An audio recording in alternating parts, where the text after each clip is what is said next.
Elle, c'est Caroline. Caroline a 47 ans. Elle a toujours eu une bonne santé, mais depuis quelques mois, elle ressent une gêne au niveau de l'estomac. Douleurs, indigestion, sensation de gêne dans le haut de l'abdomen, des symptômes variés qui la dérangent régulièrement.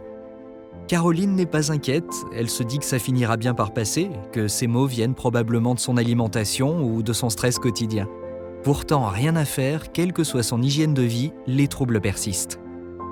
Caroline ne le sait pas, mais comme jusqu'à 17 millions de personnes en France, elle peut être contaminée par la bactérie Helicobacter pylori, une bactérie généralement transmise pendant l'enfance et qui se loge dans l'estomac de son hôte. Pendant des années, cette petite bactérie se développe silencieusement, sans se faire remarquer, jusqu'aux premiers symptômes.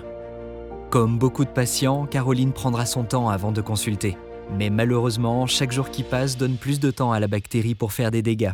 70% des ulcères de l'estomac, 95% des ulcères du duodénum et environ 80% des cancers de l'estomac seraient associés à une infection à Helicobacter pylori.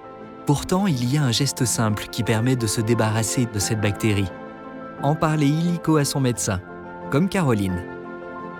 Il dispose de plusieurs solutions pour réaliser un diagnostic simple et rapide de la bactérie.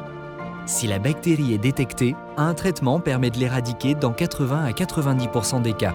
Dans 10 à 20% des cas, le premier traitement d'éradication peut ne pas être efficace. C'est la raison pour laquelle son médecin lui prescrira un test afin de s'assurer que la bactérie a bien été éliminée par le traitement. C'est fait, plus d'Helicobacter pylori. Caroline est enfin tranquille.